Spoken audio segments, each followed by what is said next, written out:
In 1884, Europe held a meeting to divide Africa like slices of cake. 14 nations were invited, but not a single African voice was heard. Not one. This wasn't a secret gathering. It was the Berlin Conference, an official diplomatic summit hosted by German Chancellor Otto von Bismarck. His goal wasn't peace for Africa. It was peace for Europe while they fought over who would control Africa. At the time, only about 10% of the continent was colonized, but that was changing fast. Britain had taken Egypt. France was moving into West Africa. Belgium's King Leopold II was scheming in the Congo. Tensions were boiling in Europe, and Bismarck didn't want a colonial war. So he invited Britain, France, Belgium, Portugal, Germany, and 9 others to his palace in Berlin. Not to stop colonization, but to organize it. They called it a humanitarian effort. They claimed they were discussing trade routes, river access, and an end to the slave trade.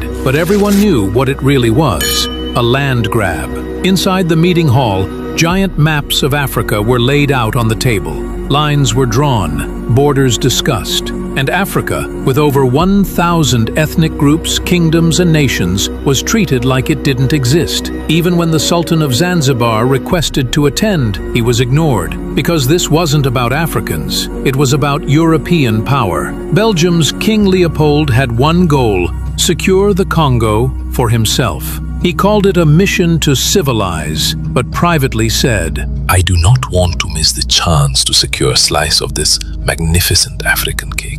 And no one in that room disagreed. So without a single African present, European powers began deciding the fate of millions. The lines they drew in Berlin would reshape the entire continent and set the stage for one of the most brutal colonial regimes in history. With the maps drawn and Africa carved, the real damage was just beginning. Behind closed doors, King Leopold would walk away with an entire country.